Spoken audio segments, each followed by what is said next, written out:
Hey guys, welcome back to my channel. I am Helene. If you guys don't know me, I am a women's empowerment coach and I help women mentally, emotionally, and physically heal themselves from anxiety or depression or anything that they have issues with due to whatever they have going on in their life and what they had growing up and their traumas, and I'm here to help all of that. So I wanted to make this video more vulnerable and more raw, and that is why you're not going to see a lot of cuts and edits out of this video. I have my nice little Disney World mug. I am a Disney freak. If you guys know me, you know that. But I kind of just wanted to talk about why some people feel like no matter what, they have like a positive outlook on their life. No matter how positive they are or no matter how much they want their life to change, it's not changing. And the reason why I wanted to do this video is partially because I've been there. I used to have a very victim-like mentality, and I totally agree that being a victim in certain situations is definitely necessary and definitely helps you grow as a person. But I also think that after a certain amount of time, you need to gain the self-awareness to realize that you are not going to be benefiting yourself or anyone else by staying in that mentality for too long. So, and the length kind of just depends on, you know, what you've been through and how hard it was to get over and how long you've been grieving from it and healing from it. And there's no timeline, but whenever you know you're ready and it feels like this push-pull between being comfortably in that victim mentality or pushing yourself a little to kind of grow from it, that's kind of when I knew I was ready. If you guys don't know, I was diagnosed by my therapist as codependent. So I grew up, my parents got divorced when I was really little. I'm not gonna dive super deep into my story, but, and I definitely had a great life in a lot of ways. Like I went to great school. I had, you know, financial stability all my life, and I'm super grateful for that. I met my stepdad when I was, I think, 5. And from then till I was just turning 16, he was like my father figure in my life. I was close to my dad, but I didn't see him that much. And he actually committed suicide when I was in high school when I was 16. And that was like the first, I guess, turning point of like realizing how it felt to be a victim. And when you're 16, you don't really have, you know, anyone to really talk to about anything like that. No one's really experienced that. I also went to a Catholic high school, so suicide was looked down upon in a lot of ways, and I lost all of my friends. I actively chose to lose all of my friends. I remember I didn't get any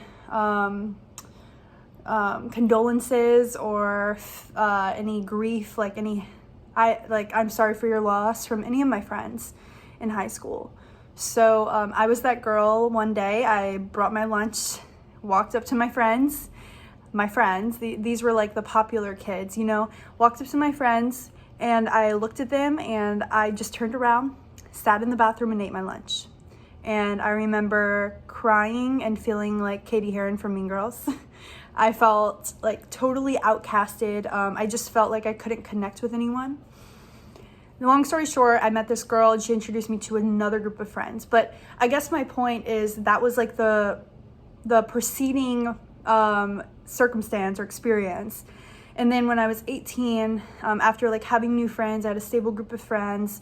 I met my first serious boyfriend who I lost my virginity to. And he was 10 years older than me, so that was already a red flag.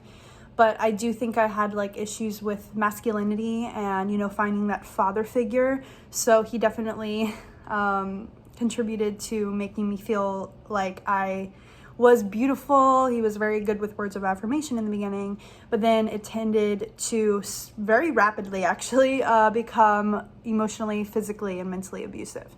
So that was about 2.5 years of my life. So I spent like the majority of my prime college years, answering him, being controlling. He didn't want me to go out with friends. He controlled what I wore. He controlled who I talked to. He controlled everything about me. And I remember looking into the mirror and not knowing who I was at all. It was this crazy feeling of looking at my reflection, and I didn't even know who that person was staring back at me. And that is when I decided to take my power back. And that is very important information, because for this video, the answer to why people don't manifest what they want out of their life is a simple answer. As simple as it can be is you need to want to manifest it. You need to take your own power back. I hear a lot of people, and this is people one-on-one, people on social media, even when I was going through this, awakening or realizing I need to take my power back, I see a lot of people doubt themselves, and I try to push people a lot. So, people in my close circle of friends, when they want to do something, I'll say well, why didn't you do it yet? And it's crazy because every single person has the same answer. It's they get stuck, they don't know. And I try to challenge everything they believe. I know all of these people who have such amazing aspirations and goals in their life, but they don't ever pursue them. And I try to get them to focus on the people who did succeed in that rather than the people who didn't. And typically the people who are not manifesting, if you're watching this video and you're not manifesting what you want out of your life, you probably are focusing on people who didn't manifest it. So a good example is I used to, think that I could never actually make money off of empowering women and having clients, because I was so much focused on those people in my life. My dad is a very logical person, and other friends of mine that kind of wanted me to have that 9-to-5 job, that job that kept me stable, that job that brought income, that job that gave me health benefits. And all of that's really cool, and I totally respect that. But I started realizing, it was not until the moment when I started to realize that other people are doing this. And that's why social media is so great, right? Because the thing that you want to manifest, you can probably go on social media and find a handful of people who already have that. And so the people that already have that are the people that you need to be focusing on. They're the people that I focused on eventually. But in order to focus on those people, you have to realize why you shouldn't focus on the other people. And that's probably the hardest piece of advice. That's probably the hardest action to take, is to realize my dad's really awesome and I love him, but I don't have the same aspirations that he does. It's very easy to apply for a job and, get into a 9-to-5 position. But after so long, it's is that really what I wanted? And it's the scariest feeling to have that self-awareness, to want to change, to want to grow in your life, to want to have the most fulfilling life for you. And that means something different for everyone. So if you want to manifest, say it's love or a relationship or something, you should be focusing your energy on people who have that versus people who don't. There will always be someone in your corner that is telling you that you can't do it. There'll always be that person. Even when you are making $1 million, even when you have a stable relationship that you've had for 3 or 4 years, there will always be that one person that will say that that isn't good enough or that you aren't worthy of it. Listen to those two things, that you're not good enough and that you're not worthy of it. The reason why these two statements hurt so bad for all of us are because mostly all of us, and I would go as far to say all of us, have experienced the feeling of being not good enough or unworthy of love in our childhood. Those wounds are not healed when we turn 18. They're not healed when we become legal adults and are able to drink or smoke or drive or rent a car or whatever. Those wounds are not healed until we heal them ourselves. And by healing them, that's a whole nother video in and of itself. But long story short, you can definitely go check out some of my videos, and I will be posting more about how to heal trauma. Also just YouTube, like inner child work or childhood trauma healing. There's so many good information videos out there and so many people who are so good at talking about it. But essentially, feeling unworthy and feeling not good enough are the causes of why we don't attract what we want. And until we heal those wounds, we won't be ready to focus on the people who do have that. I remember feeling like a victim after me and my boyfriend broke up, and I felt like completely used. He like cheated on me like with his boss for like over a year. I gave him my like life, like I did everything for him. I'm not saying that's healthy at all. I don't pride myself in that. I feel so sad when I look back. But one second, I want to drink some coffee. But when I look back at it, I remember that feeling of standing up on the ground and saying, you know what, this is enough. I'm not attracting a life that I want. But in order to get to that place, we must realize where we came from. There's so many people who don't want to accept what happened in their childhood.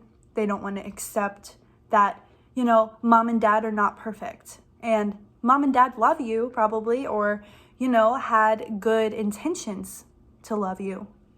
But it is okay to look back and say, you know what? Like, I didn't feel loved. And like really accepting that for the first time, I remember feeling this weight lifted off of my chest. It was the first time that I felt like I validated who I was. And it was the first time that I could start taking action to manifest what I wanted in my life without acknowledging where we come from. We're never going to get anywhere else, And I guess I just wanted to say that. I wanted this to be like a very vulnerable video. And if you are watching still, I think that you probably learned something from it. I hope that you did. And if you're one of those people that is trying so hard to attract something in your life, to change your life, to, overcome your anxiety or overcome the financial pressure that you feel or your abusive relationship, first of all, feel free to message me. I am totally here for you. I love talking to all of you guys and hearing your stories. We all have our stories. We all have our traumas that make us who we are. And I love learning about you guys and growing relationships with you. So definitely message me. But also, on top of messaging me, definitely really think about if you felt unloved or not good enough growing up. And I'm sure most of us probably had experienced both. I definitely felt unloved more so, but I still feel those times when I feel not good enough. And last little tidbit, just remember that all negative emotions, all of the emotions that you feel in your adulthood that are negative emotions, like shame, guilt, fear, anger, distrust or mistrust, sadness, grief, all of those emotions are basically reflections of childhood wounds. So once you go back and validate how you felt as a kid and how you felt those feelings as a child in some way, you'll notice that when you start re-experiencing them as an adult, that those feelings are totally like not as heightened at all. And it helps you live a happier life. You still have negative times, but you know how to deal with them more, and you know why you're feeling it, what triggered it. So I know I kind of got off on a tangent, but I just wanted to put this out there. I really, really, really just wanted to show you guys that if you're not manifesting what you want, it's not you. You're not wrong. You're not bad. You're not, it's not this hippie woo-woo thing either. Manifestation is a real thing. And that is what bothers me so much about people who think that it's fake. Because typically the people who think that it's fake are the people who have the deepest, darkest childhood wounds. And that's the really saddest part, right? Isn't it? Like, I want them to heal those wounds. I want to help you heal those wounds if that's you.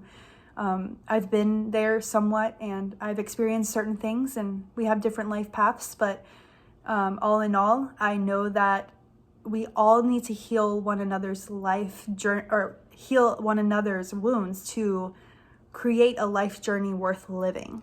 So if you are that person, or if any of this spoke to you, I know it wasn't a constructive like step number 1 video or whatever that I usually do, but definitely subscribe to my channel, please, and like this video, share it with someone that you feel like might need to hear it, and message me or leave a comment down below, and I would love to talk to you. I would love to understand where you're coming from, and if you need help figuring out your specific wound, your specific trauma from your childhood, that's like one of my favorite things to do, because I'm really weird and I love doing that.